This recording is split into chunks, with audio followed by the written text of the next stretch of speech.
Bonjour la communauté, j'espère que vous allez bien. On se retrouve aujourd'hui dans une nouvelle vidéo, une routine un peu particulière puisqu'en fait il s'agit d'une journée avec moi, dans mon assiette, avec mon diabète gestationnel. On m'a diagnostiqué le diabète gestationnel il y a environ 2 mois et maintenant que j'ai arrêté de travailler, c'est beaucoup plus simple pour moi d'en faire une vidéo plus complète où je peux vous expliquer qu'est-ce que le diabète gestationnel et comment je le gère au quotidien.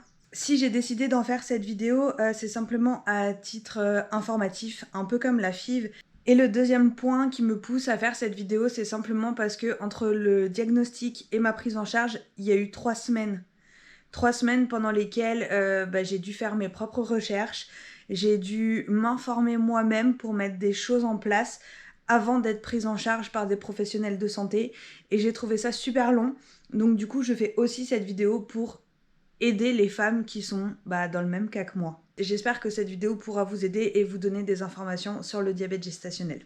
On se retrouve donc dans la cuisine pour le premier repas de la journée, le petit déjeuner, mon préféré, et celui que j'ai vraiment hâte de manger. Mes petits déjeuners ont vraiment beaucoup évolué tout au long de ma grossesse. Pendant le premier trimestre, il me fallait énormément de quantité, enfin énormément, tout est relatif, mais il me fallait plus de quantité pour rester rassasiée en fait le plus longtemps possible et éviter d'avoir des nausées entre 2 repas.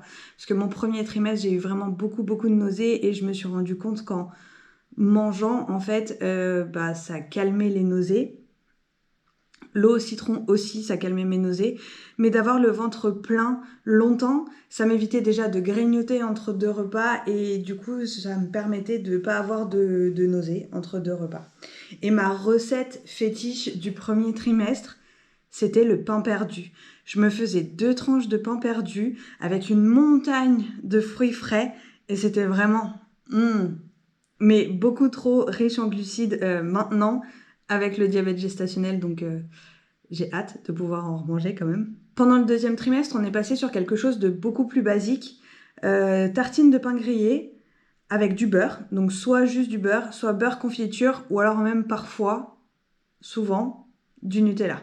Et enfin, depuis le diagnostic du diabète gestationnel, j'ai adapté mes habitudes au mieux afin de gérer ma glycémie. Et après quelques essais, j'ai compris que ce qui me convenait le mieux, en fait, c'était ma recette de pancake, si je peux dire.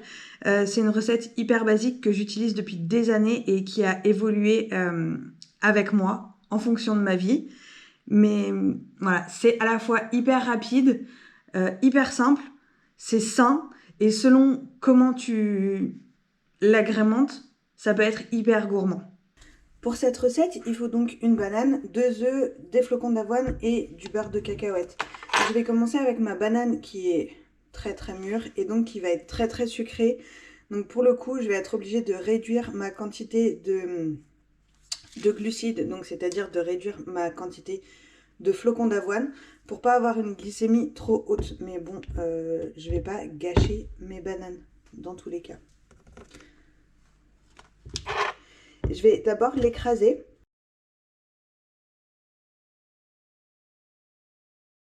Quand elles sont bien mûres, c'est bien plus facile. Je vais y ajouter mes 2 œufs.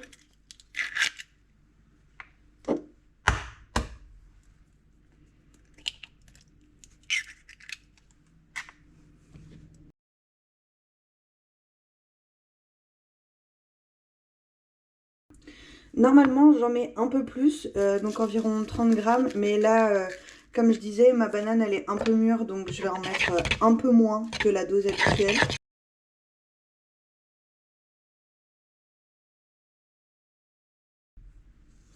Je vais ajouter de la cannelle, parce que la cannelle, c'est un bon régulateur de glycémie aussi. Et puis, c'est super bon, j'adore ça, donc j'en mets toujours une tonne. Et pour terminer, le beurre de cacahuète. Une bonne cuillère.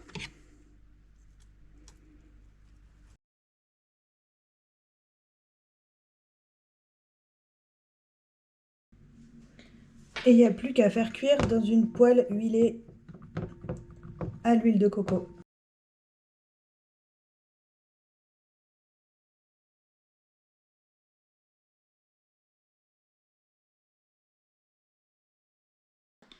C'est vrai que vu comme ça, mon petit déjeuner peut paraître un peu triste comparé à ce que j'ai pu faire pendant mon premier trimestre avec plein de fruits frais et des assiettes vraiment un peu plus généreuses.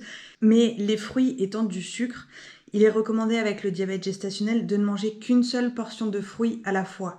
Et comme là ce matin j'ai déjà mis de la banane dans mon pancake et qu'elle était déjà un petit peu trop sucrée, enfin un petit peu trop mûre, j'évite d'en rajouter. Il m'arrive quand même de rajouter des fruits, mais je les rajoute uniquement quand ma glycémie est en dessous de 5, parce que je sais que ça va pas me faire dépasser, ça va pas me faire de pic pour après. Et quand j'ai pas une banane qui est aussi mûre que ça et qui est aussi pleine de sucre. Il est 15h et je m'apprête à cuisiner mon repas de midi. Ça n'a aucun sens, mais en même temps, j'ai mangé assez tard ce matin, enfin dans mes habitudes. La bonne gestion du diabète gestationnel, ça passe par différents aspects, dont le principal, garder des taux de glycémie les plus lisses possibles, et ça passe principalement par l'alimentation. Une alimentation saine, c'est la base pour bien gérer sa glycémie, et il y a plein d'astuces assez faciles à mettre en place pour y arriver justement, comme par exemple réduire ou complètement arrêter les boissons sucrées, donc tout ce qui est soda, sirop et toutes ces choses-là, boire beaucoup d'eau forcément, mais aussi remplacer tout ce qui est farine blanche par des farines complètes, donc que ce soit le pain, les pâtes, le riz. Le pain de seigle, par exemple, c'est vraiment une super alternative au pain classique, puisqu'en fait, il va avoir un indice glycémique hyper bas. La façon de gérer ton assiette aussi, ça va t'aider à bien gérer ta glycémie, réduire du coup l'apport en glucides, ne pas le couper, mais le réduire, augmenter l'apport en fibres, donc tout ce qui est légumes, et en protéines. Du coup, pour aujourd'hui, ce que moi j'ai décidé de faire, c'est le plat que j'ai envie de manger. Vraiment, depuis que je suis enceinte, je ne veux manger que ça. C'est des pâtes aux champignons et à la crème. Pour mes pâtes, j'ai choisi des pâtes complètes. En général, je pèse mes pâtes et je pèse 80 grammes à peu près. Mais là, comme il est déjà 15h, je vais manger que 50 grammes de pâtes. J'ai des petits champignons ici et pour la crème, en fait, j'avais envie de cottage cheese. Ça change un peu de la crème, ça a un apport en protéines du coup, puisque je vais ni manger de viande ni de poisson là à midi pour faire un repas un peu plus léger, puisque comme je le disais, il est déjà 15h, mais au moins j'aurai un apport en protéines. Bon, comme ce matin, on n'est pas sur un plat hyper fancy avec plein de couleurs, machin et tout, mais en termes de valeur nutritionnelle, bah, c'est le plus important. Et comme il est 3h30, c'est la troisième fois que je le dis, c'est un repas qui m'a pris 15 minutes à faire, même pas. Et il y a tout ce qu'il faut et je sais que je vais respecter mes valeurs nutritionnelles et que je vais pas faire de pic de glycémie et franchement, c'est le plus important. Reprenons du début. Qu'est-ce que le diabète gestationnel ? Donc, le diabète gestationnel, c'est un diabète qui se développe uniquement chez la femme enceinte, dont environ 5% des grossesses, et ça se déclenche entre la 24e et la 28e semaine de grossesse. Ça se développe chez des femmes qui n'ont jamais eu de diabète, de problème de diabète auparavant. Moi, je sais qu'il y en avait dans ma famille, mais rarement chez les femmes, plutôt chez les hommes, et dans toutes les femmes enceintes de ma famille, il n'y a jamais eu de diabète gestationnel, donc au final, c'est vraiment complètement aléatoire. Et cette maladie se caractérise par une élévation du taux de sucre dans le sang. En fait, pendant la grossesse, le placenta, il produit des hormones qui se retrouvent dans la circulation sanguine et ça modifie la capacité à utiliser l'insuline, en fait.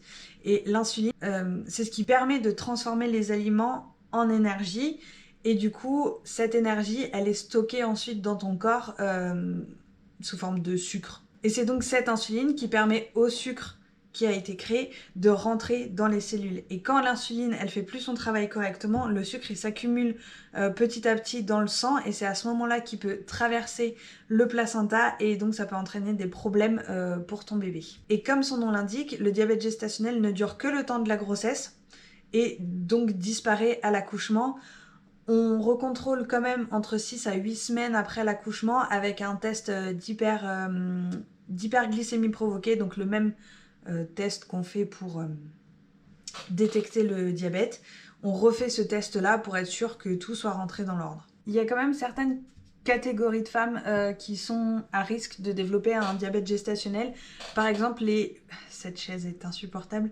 Par exemple, les femmes en surpoids avec un IMC supérieur à 25, les femmes ayant des antécédents personnels ou familiaux, comme dans mon cas, les femmes qui ont des grossesses à plus de 35 ans, et celles qui auraient donné naissance avant à des bébés de plus de 4 kilos. Après, le test d'hyperglycémie provoquée pour détecter le diabète gestationnel, il est fait chez toutes les femmes. Donc dans tous les cas, on doit tout y passer. Du coup, le test d'hyperglycémie provoquée, il sert à diagnostiquer le diabète gestationnel.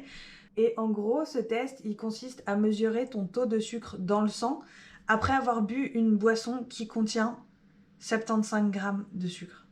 C'est horrible. Dit comme ça, c'est dégueulasse. En plus, c'est tout visqueux et tu dois être à jeun. Tu peux pas boire d'eau après avoir bu cette horrible solution là, parce que tu dois pas diluer le sucre dans le sang. Et ensuite, on va mesurer le taux de sucre dans le sang avec des prises de sang. Donc on te fait une prise de sang à jeun, puis 1 heure après avoir bu la solution, puis 2 heures après avoir bu la solution. Voilà. Donc ça prend un peu de temps, c'est pas le truc le plus agréable du monde, mais il faut y passer. Il n'y a pas énormément de risques liés au diabète gestationnel, mais il y a quand même plusieurs choses à prendre en compte. C'est que ton bébé peut prendre du poids du coup pendant la grossesse. Il peut être donc au-dessus des courbes et ça pourrait entraîner un accouchement déclenché avant le terme pour éviter trop de problèmes, une naissance par voie basse difficile et parfois même du coup la programmation d'une césarienne. Il se pourrait aussi qu'il souffre d'hypoglycémie à la naissance et donc c'est-à-dire un taux de sucre faible dans le sang, puisque lui il a été habitué à avoir beaucoup de sucre. Si tu gères mal ton diabète, lui il peut être habitué à avoir beaucoup de sucre dans l'organisme et du coup quand il sort il peut être en hypoglycémie puisque il va plus avoir la même quantité de sucre qu'il lui est apporté, donc il va être sous surveillance pendant 48 heures après la naissance.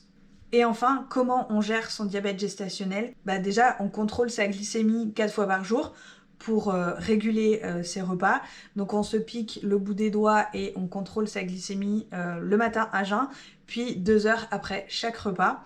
On essaye de suivre un régime alimentaire sain et de pratiquer une activité physique.